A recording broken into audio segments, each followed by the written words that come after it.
What's up, gang? I've seen too many guys suck on killers, so I'm gonna help you out. There are a variety of concepts and fundamentals to learn, and I'll leave timestamps below so you can skip around. I'll try to get everything I can. Of course, I'm gonna miss some things, so if you have anything to add, leave that down below in the comments. So first, let's talk about map knowledge and awareness. Learn the maps. Every map has different loops, so having a general sense of where pallets and windows are will give you a huge leg up on survivors. Also understand where the generators usually spawn. Next we have generator control. Understanding generators is absolutely fundamental to controlling the game. When you spawn in, there are always 7 generators spread across the map, but survivors only need 5 of them completed to escape. When you're patrolling gens, make sure you're scanning left and right to catch any survivors sneaking around, and try to path in a loop between your gens instead of just running around randomly. To slow down gen progress, you need to decide early in the game which generators you're okay letting go of. If there's a gen all the way off in the middle of nowhere, don't overcommit it and waste time going back and forth to defend it. Instead, focus on holding 4 or 5 gens that are closer together so you can set up a 3 gen later. A 3 gen means that 3 generators are close to each other, making it much harder for survivors to finish the final gen. Now let's talk about pressure. Controlling the game comes down to creating pressure. This helps you deny survivors from freely doing the gen, kick gens often, and keep track of when they stop regressing. This means someone touched it again and there's probably a survivor nearby. While someone's hooked, keep patrolling around the main area. Don't camp or proxy too close to them. It's pretty toxic if you do that, and also if you ignore the gens too long, they'll start flying by. As more gens get done, start tightening your control around the few gens that you're defending. Now let's talk about game sense. You need to understand how to find survivors and predict their behavior. At the start of the match, it's often best to go towards the generator farthest from your spawn while scanning the area for survivors. You can also memorize common spawn locations to guess where the survivors are likely going to start heading to or working on generators. And also listen closely for sounds. You can actually hear the sound of survivors' footsteps.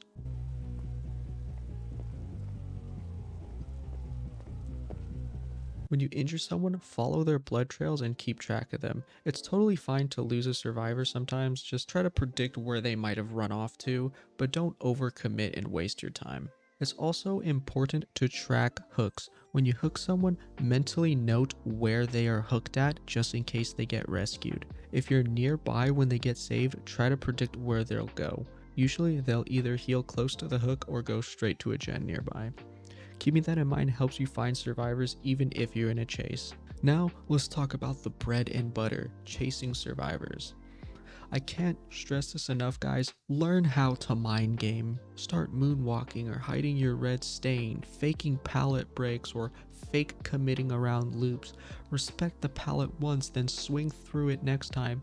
Double back instead of just following behind a survivor, or fake the double back to throw them off. Predict the survivor's pathing, take shortcuts, pre-swing vaults or pallets, and also make sure you are not giving too much space to the survivor. You don't want to hover away from the wall. You want to hug close by the wall and turn corners really sharp so that you can deny a lot of distance. The more experience you have with certain god palettes, windows, and loops, the better you'll get at outplaying survivors. So it's okay to suck. It takes a lot of experience, especially playing as survivor and thinking about what a survivor would do as the killer. When it comes to breaking pallets, I usually break the ones that block tight corridors or the ones that survivors just give to me for free.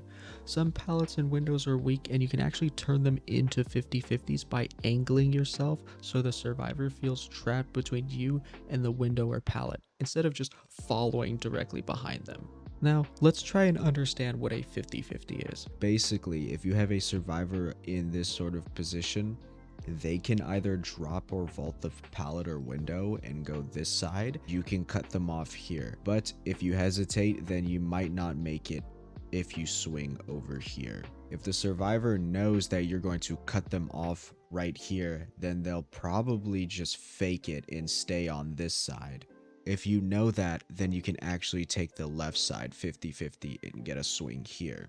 Whereas if you decide to take the right side 50-50 and swing here, you'll just miss. If you moonwalk or hide your killer stain at the right time, you can completely catch them off guard. It's called a 50-50 because it's unpredictable, but if you don't want to gamble, just break the pallet. If you're confident, play the 50-50 and leave the pallet standing so you can secure another hit later. Keep in mind, with some of the main building loops, they are still super survivor sided, so sometimes it's smarter to just move on. Also, I forgot to mention, survivors can vault a window up to 3 times before it blocks if they are in chase. If a survivor is taking you for a spin and you decide to break the chase, then their next vaults won't count towards blocking that window. Sometimes loops are so strong where you absolutely have to make some crazy outplay or just have the survivor block the window. Now let's talk about dealing with people that insta-drop pallets. If someone insta-drops pallets, it's actually pretty good for you. It means they're scared or probably really bad at the game, and by dropping early, they're wasting a lot of map resources. Just let them throw it down, break it, and if you want, just move on. Or if you want to commit the chase, you can stop respecting the pallets altogether, get close enough for them to drop it, then try to cut them off after they drop the pallet to turn it into a mind game. If enough pallets are gone and you enter a chase, try to push the survivor into a dead zone. Those are the areas with few pallets and resources left, so that's how you can end some chases quickly and snowball. And of course, remember, if a chase is taking too long and the gens are flying, just give it up, bro. You also might notice that I skimmed over specific killer abilities. I know this one Aussie goat made a whole video on the ultimate killer guide, so I will leave a link to that in the description. You can go check that out. I just wanted to focus on playing killer as a whole. Obviously, you can outplay loops and stuff easier with your killer abilities, so keep that in mind as well. Implement them as you see fit. And now let's talk about hook pressure. When you get it down, think about how many survivors you're forcing to stop doing gens. If you hook one survivor, someone's gotta save them. Someone might even heal, and suddenly only one person is doing a gen. That is really good pressure. You want as many survivors to be injured, hooked, or rescuing. That's how you slow the game down. But if you keep tunneling the same person early on, you'll lose a lot of pressure because the rest of the team is free to just rush the gens. And I know what you're saying. Well, what if I need to tunnel? Well, smart tunneling is when you have to remove a survivor because it's strategically worth it. Maybe it's late game, the gens are almost done, and you just gotta take someone out the game. Look, we all do it, okay? Hey guys, Future Slumsy here. I also wanted to put an emphasis on survivor prioritization. If you see more than one survivor and you find it favorable to switch targets, then that is also a pretty good strategy. Maybe they put themselves in a bad spot. Maybe they're doing a generator. Who knows? Do as you see fit. Another thing too, if the survivor puts themselves in a terrible position, you are far within your right to punish them for that. I have seen so many people insta go for the save, or they have the deli perk and insta unhook themselves. Go and punish them for their terrible gameplay. It is not toxic whatsoever. So basically, spread out the pressure between a bunch of survivors. Make sure that if you're tunneling someone, it's a strategic tunnel so that gens do not fly by. Now let's talk about snowballing and slugging. Slugging is when you leave a person on the floor. If you down someone and you see another survivor nearby, do not always go for the hook. You can actually slug the first survivor and then go for the other one. If you down both, there's a lot of chaos, and now someone has to stop working on the gens to go pick them up, and you have doubled your pressure. Of course, you can also slug if you know someone's going to go for the flashlight save. Just sort of push them away or face a wall. If you can turn one down into multiple downs, forcing survivors to make really bad or panic saves gives you more control over the game. Just make sure you don't overdo it. If you slug for too long without hooking, they'll probably just get picked up and you'll waste your time. Use slugging when there are multiple survivors close by or when you know you can chain downs pretty quickly. And I want to put an emphasis on this, guys. You are not going to get good overnight. If you are going in with a mindset to understand why you are doing bad and how you can improve, you're actually going to get better at the game. But yeah, guys, obviously I didn't cover everything. There's a ton more to go over. It's like me trying to teach calculus in a 10-minute video or however long this is.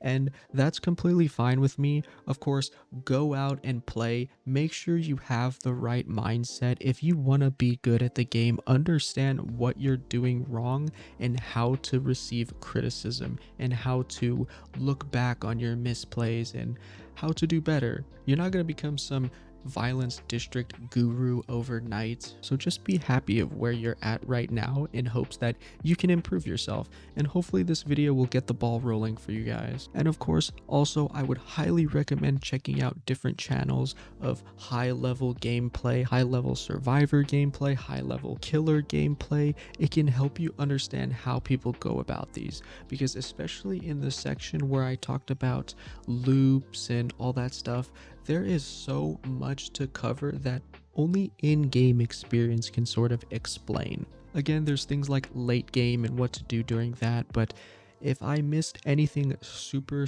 critical, if you enjoy this sort of content, if you want something different, if you just hate me, let me know in the comments. I try to reply to all of you if you have something of substance.